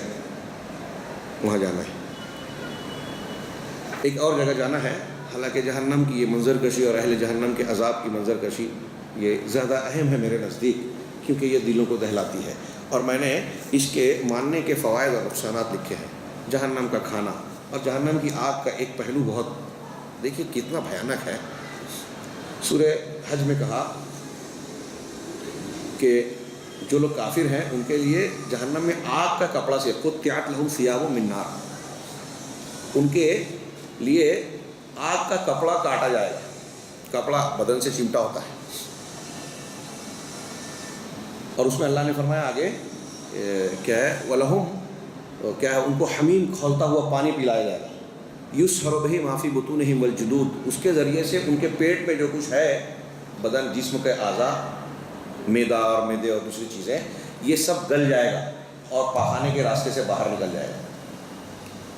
ہاں، آدمی مرے گا نہیں، یہ سب نکل جائے گا، پھر سے ویسا ہی ہو جائے گا۔ وَلَهُمْ مَقَامِعُ مِنْ حَدِيدٍ، اور ان کو لوہے کے گروس سے ان کے لیے ہوگا کلما ارادوا ان یخرجوا منها اعیدوا فیها ان یخرجوا من غم منها کہ اس کے کسی غم اور تکلیف سے نکلنے کی کوشش کریں گے تو پھر سے لوٹا دیا جائے گا، وہاں سے وہ بھاگ نہیں سکیں گے، وہاں سے موت نہیں آئے گی۔ ایک کپڑا جہنم کے جہنمیوں کے لیے آگ کا کپڑا ہوگا ایک۔ سورہ اعراف میں کہا کہ لہم مہاد من النار کیا ہے، ان کے لیے جہنم کا آگ کا بستر ہوگا، وَلَهُمْ اور ان کے اوپر آگ کا خواش، ان کے اوپر کوڑنا بھی آگ کا ہی ہوگا۔ سورہ فرقان وغیرہ میں کہا کہ ان کے اوپر آگ کا سائبان ہوگا، ظلل من نار، اور نیچے سے بھی آگ ہوگی، اوپر سے بھی آگ ہوگی۔ سورہ فرقان ہی میں کہا کہ وَإِذَا أُلْقُوا مِنْهَا مَكَانًا ضَيِّقًا، ان کو انتہائی تنگ مکان میں، جگہ میں، جہنم میں ٹھوس دیا جائے گا۔ هُنَالِكَ دَعَوْا ثُبُورًا، وہاں وہ موت کو پکاریں گے، ہلاکت کو پکاریں گے۔ کہا جائے گا لا تدعوا اليوم ثبورا واحدا، ایک ہلاکت کو آج نہ پکارو، وادعوا ثبورا کثیرا، بہت سی ہلاکتوں کو پکارو۔ سورہ کہف میں کہا احاط بہم سرادقها، کہ قیامت میں جہنمیوں کو آگ کا ٹینٹ ان پر سایہ کیے ہوئے ہوگا۔ وہیں یستغیثوا یغاثوا بماء کالمہل، اور اگر پانی مانگیں گے تو ایسا پانی دیا جائے گا جو پگھلے ہوئے تانبے یا تیل کی کھولتے ہوئے تیل کی تلچھٹ کی طرح ہوگا، ایسا پانی دیا جائے گا۔ غور کیجئے، کپڑا آگ کا، سورہ ابراہیم میں قطران بھی کہا، آگ ان کے چہروں کو جھلسا رہی ہوگی، سورہ مومنون میں بھی کہا تلفح وجوہہم النار، ان کے آگ چہرے کو آگ کی لپٹ اس کو جھلسا رہی ہوگی۔ آگ کا کپڑا، آگ کا بچھونا، آگ کا سائبان، آگ کا ٹینٹ، اور سورہ ویل لکل ہمزۃ لمزہ میں کہا کہ تطلع الی الافئدہ، آگ ان کے جسم کے اندر دلوں تک گھس رہی ہوگی۔ کیسا بھیانک عذاب ہے۔ مائیں بہنیں اور ہم سوچیں کہ اب آپ اپنے لیے، اپنے بچے کے لیے تھوڑی سی تکلیف برداشت نہیں کرتے، بچے کو کوئی زخم آ جائے ہم کو برداشت نہیں ہوتا، تو کیا ہم یہ پسند کریں گے کہ ہمارے بچے، ہمارے رشتہ دار اس خطرناک عذاب سے دوچار ہوں؟ اللہ تبارک و تعالیٰ نے ہم سے کہا یا ایھا الذین آمنوا قوا انفسکم واہلیکم نارا، کہ اے ایمان والو اپنے آپ کو اور اپنے اہل و عیال کو جہنم سے بچاؤ، جہنم سے بچاؤ، یہ بھیانک عذاب سے بچاؤ اپنے آپ کو، اور بچانے کے لیے آپ کو کیا کرنا پڑے گا؟ آپ کو آخرت کی فکر کرنا پڑے گی۔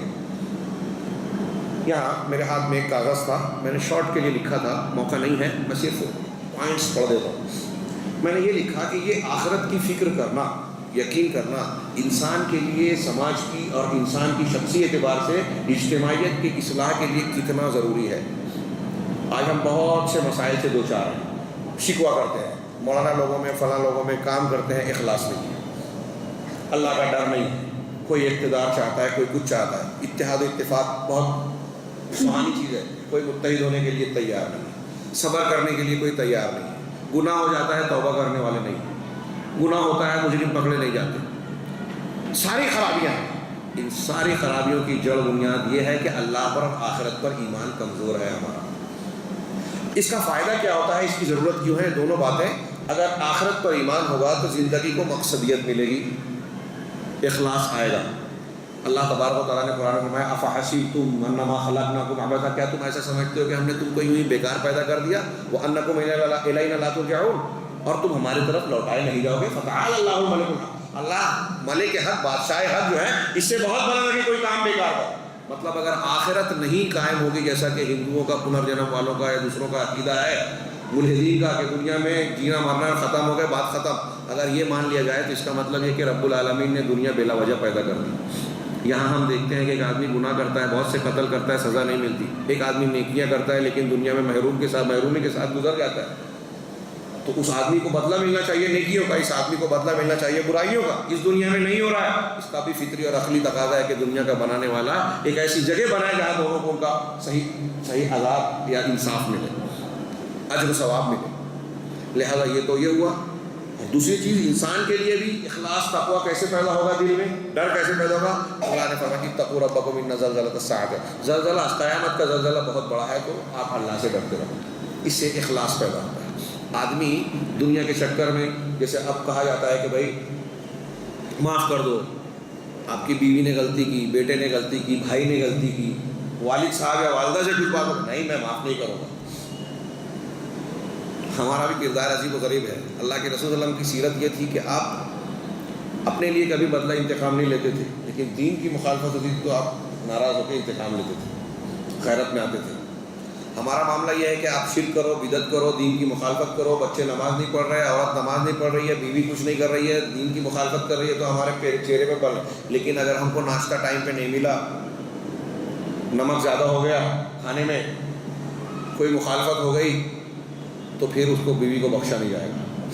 یعنی ہمارے لیے ہم انتقام لیں گے، اللہ اور رسول کے لیے نہیں. یہ کیوں ہے؟ اخلاص نہیں ہے. ہماری زندگی آخرت کے لیے نہیں. آپ کی نظر اگر آخرت پہ ہوگی تو دنیا میں آپ کا نقصان ہوگا، آپ بولیں کوئی بات نہیں، اس کا بدلہ تو آخرت. آپ نے مضمون لکھا، تقریر کی، کوئی کام کیا، آپ کا نام اخبار میں نہیں آیا.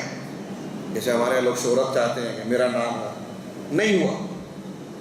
جن کا نام جو گمنامے میں ہے نا، کتنے جو کہ تحریک آزادی کے جو اصلی ہیروز ہیں نا، اہل حدیث صحابی جن کو سولیوں پہ لٹکایا گیا، قتل کیا گیا، بم سے اڑایا گیا، 5 لاکھ صرف 1857 کے بعد اہل حدیث صحابی مارے گئے، ان کا نام نہیں ہے. اور جن لوگوں نے کچھ نہیں کیا تھا ان کے ڈاک ٹکٹ بن رہے ہیں.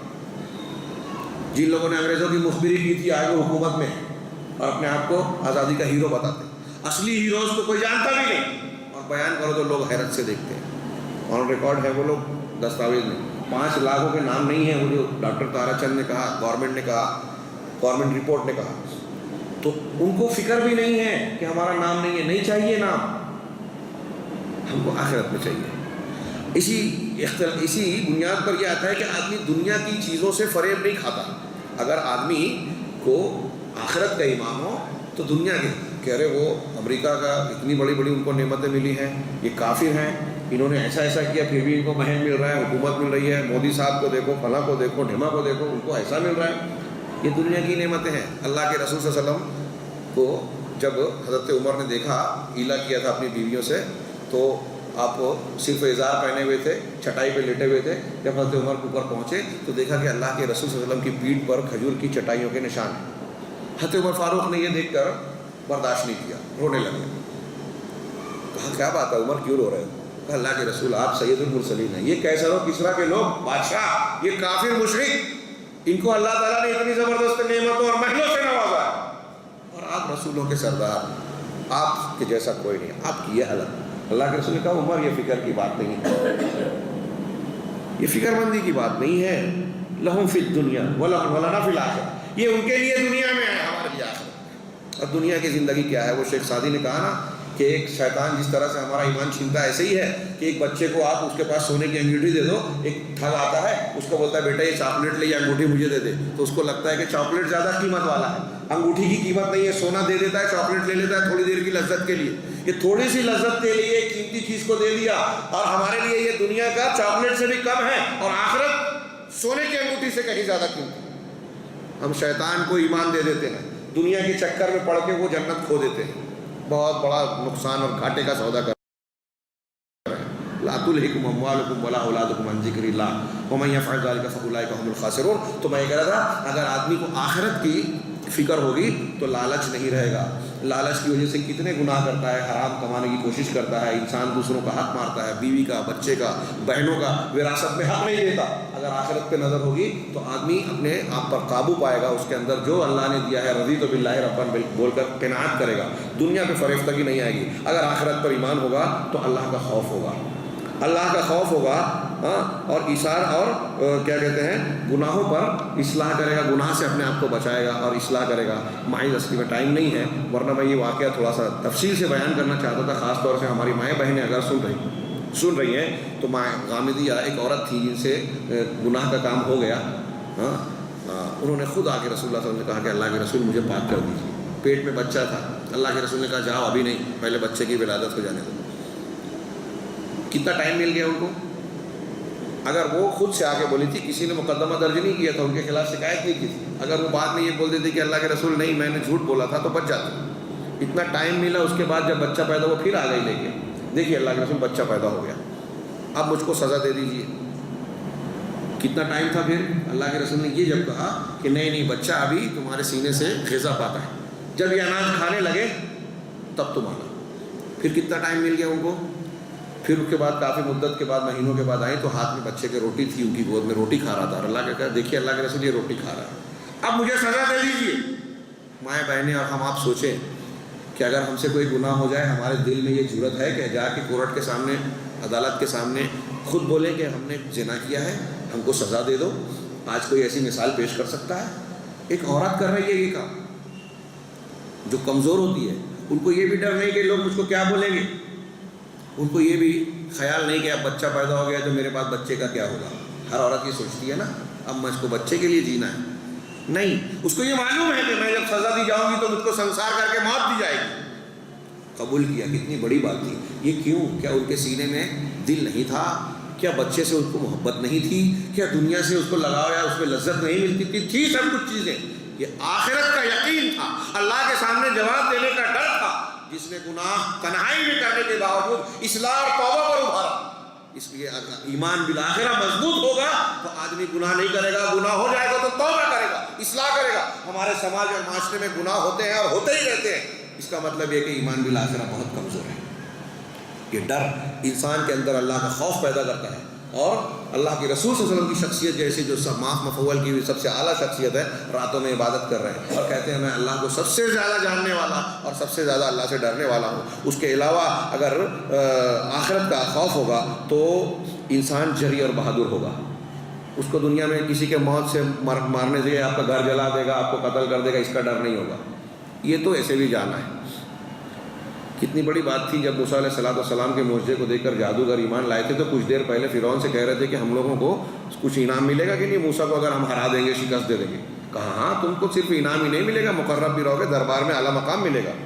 لیکن جب موسیٰ کا معجزہ دیکھا اور سمجھ میں آ گیا کہ یہ تو اللہ کی طرف سے ہے، یہ موسیٰ کی طرف سے نہیں ہے، تو ایمان لے آئے حضرت موسیٰ علیہ السلام پہ.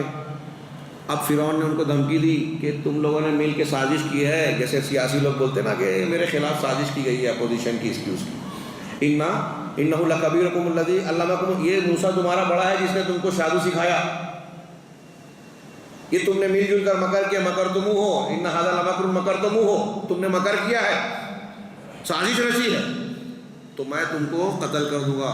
کس سے کہا؟ جادوگروں سے. تمہارے ہاتھ پاؤں کو الٹی سمت سے کاٹ کے کھجور کے تنوں پہ لٹکا دوں گا.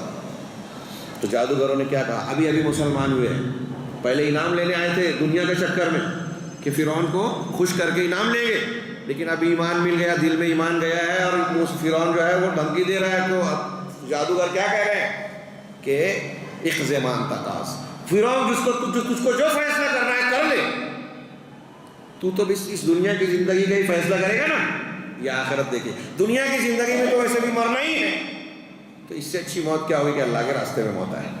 تو جب ایمان بالآخرہ ہوگا تو آدمی کو اپنی موت سے وہ ڈر نہیں ہوتا. حضرت خالد بن ولید جب کسی ملک پہ بادشاہ کے خلاف حملہ کرتے تھے تو یہ کہتے تھے کہ دیکھو یا تو اسلام لے آؤ تو تم ہمارے بھائی بن جاؤ گے، یا پھر یہ بھی نہیں کرتے تو باج گزار بن جاؤ، ہمارے لیے دعوت کا راستہ کھول دو، اور یہ بھی راضی نہیں ہو تو ہمارے اور تمہارے درمیان تلوار فیصلہ کرے گی. یہ اللہ کے رسول کا حکم تھا، اس کے مطابق یہ خالد بن ولید اتنا لکھتے تھے.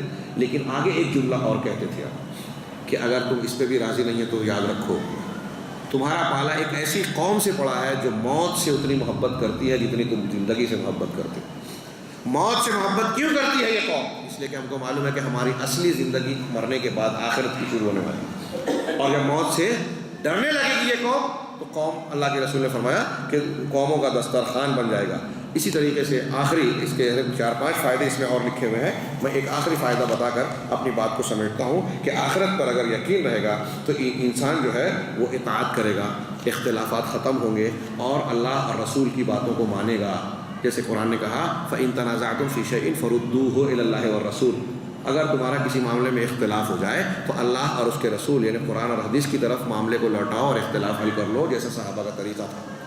إِن كُنتُمْ تُؤْمِنُونَ بِاللَّهِ وَالْيَوْمِ الْآخِرِ، اگر تم اللہ اور آخرت کے دن پر ایمان لاتے ہو. اس کا مطلب یہ کہ اگر ہم اپنے اختلافات کو قرآن و حدیث سے نہیں نپٹاتے، اختلاف کو ختم نہیں کرتے، قرآن اور حدیث کی تعلیم آ جانے کے باوجود اپنے اپنے مسلک پر، اپنے اپنے قول پر، اپنی اپنی رائے پر قائم ہیں، تو قرآن کے اس بیان کا مفہوم مخالف یہ ہوا کہ ہم کو اللہ پر اور آخرت پر ایمان نہیں ہے. آخرت پر اور اللہ پر ایمان ہوگا تو ہم یہ کریں گے. بخاری مسلم کی حدیث میں جو شخص اللہ پر اور آخرت پر ایمان رکھتا ہے وہ اپنے مہمان کی اچھی خاطر کرے، مہمان نوازی کرے، فلیکرم ضیفہ، جو اللہ پر اور آخرت پر ایمان رکھتا ہے اسے چاہیے کہ پڑوسی کے ساتھ اس نے سلوک کرے، جو آخرت پر ایمان رکھتا ہے اسے چاہیے کہ وہ زبان استعمال کرے تو اچھی بات کہے یا چپ رہے، غیبت، چغلی، جھوٹ، گندی بات یہ نہ کرے، کہے تو اچھی بات کہے، چپ رہے۔ اس کا مطلب یہ کہ اگر کوئی پڑوسی کی ساتھ اس نے سلوک نہیں کرتا، پڑوسی سے جمتی نہیں ہے، جھگڑا کرتا ہے، مہمان کی مہمان نوازی نہیں کرتا، زبان سے اچھا کا صحیح استعمال نہیں کرتا، غیبت، چغلی کرتے رہتا ہے، تو اس کا مطلب اس کا آخرت پر اور اللہ پر ایمان صحیح نہیں ہے۔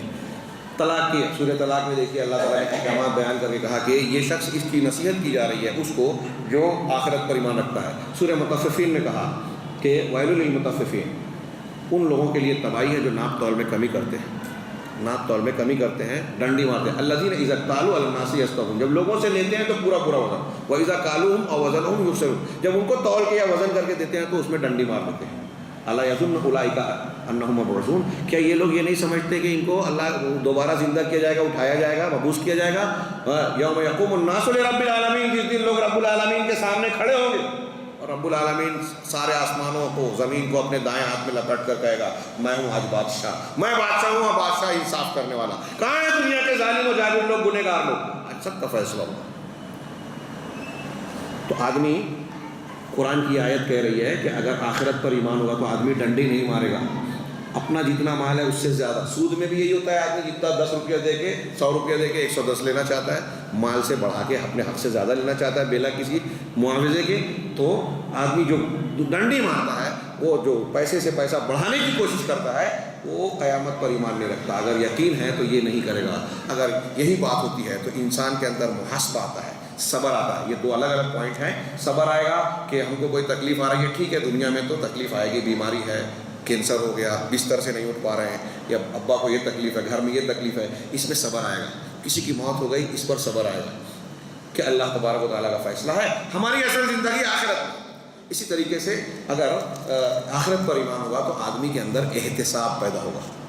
یہ آخری بات، احتساب کہ ہم جو کچھ کر رہے ہیں اس کا ہم کو حساب دینا ہے۔ دنیا میں آج کتنے قانون بن رہے ہیں، حکومتیں پریشان ہیں۔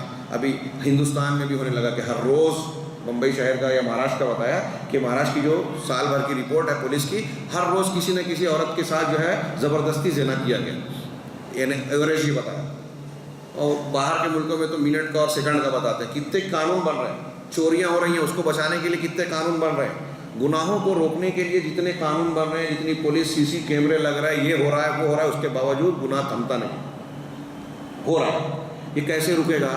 گناہوں کو روکنے کا واحد ذریعہ، سب سے مضبوط اور مفید ذریعہ یہ ہے کہ دل میں اللہ کا خوف ہو، آخرت میں جواب دہی کا یقین ہو۔ حضرت عمر فاروق اور ابوبکر صدیق رضی اللہ تعالیٰ عنہ خلیفہ بن گئے، رات میں خلیفہ بنے۔ آج ہمارے یہاں ایک آدمی اگر چھوٹے سے کسی شہر کا پردھان بن جائے، گاؤں کا، بستی کا، آپ کے حیدرآباد میں کارپوریشن ہوگی، اگر کارپوریٹر بن گیا کوئی شخص تو وہ جھوپڑے سے جو ہے وہ 2 سال بھر میں جو ہے محل میں آ جاتا ہے، کوٹھی بنا لیتا ہے، اور لوگ سمجھتے ہیں کہ اس نے کما لیا۔ اور ابوبکر صدیق، عمر فاروق، عمر بن عبدالعزیز یہ ایسے خلیفہ تھے کہ پہلے محل میں رہتے تھے، بہت پیسہ تھا، محل سے نہیں تھا سب کا، پہلے دولت مند تھے، خلیفہ بنے تو غریب ہو۔ آج کا آدمی حکومت میں جاتا ہے تو امیر بنتا ہے، غریب امیر ہو جاتا ہے۔ وہاں امیر آدمی حکومت میں آیا تو غریب ہو گیا، کیوں؟ کہ اللہ تعالیٰ حساب لے گا قیامت کے دن۔ سب دے دیا، راتوں کو گشت کر رہے ہیں، کہیں ایسا نہ ہو کہ ہم کوتاہی کریں، اللہ تعالیٰ قیامت کے دن ہم سے سوال کرے گا۔ اس لیے کہ اللہ کے رسول نے فرمایا کلکم راع، تم میں کا ہر شخص ذمہ دار ہے، ہر شخص سے اس کے ذمہ داری کے بارے میں پوچھا جائے گا۔ آدمی سے گھر کے بارے میں، بیوی سے شوہر اور اس کے گھر کے بارے میں، بچوں کے بارے میں، ہر ایک سے سوال ہوگا۔ ملازم سے اپنے سیٹ اور مالک کے بارے میں پوچھا جائے گا کہ تم نے ذمہ داری نبھائی کہ نہیں نبھائی، یہ پوچھا جائے گا۔ اگر ہم کو یقین ہے کہ آخرت میں پوچھا جائے گا تو ہم اپنی اصلاح کریں گے، ہم اللہ تبارک و تعالیٰ کے پاس جواب دینے کے لائق اپنے آپ کو بنائیں گے۔ اللہ رب العزت سے دعا ہے کہ وہ ہمیں ایمان بالآخرہ میں مضبوط بنائیں، اور اس ایمان کی برکت سے ہمارے ظاہر باطن اور ہمارے کردار کو ویسا بنائیں جیسا اللہ تبارک و تعالیٰ نے اس ایمان کے ذریعے سے ہم سے طلب کیا ہے۔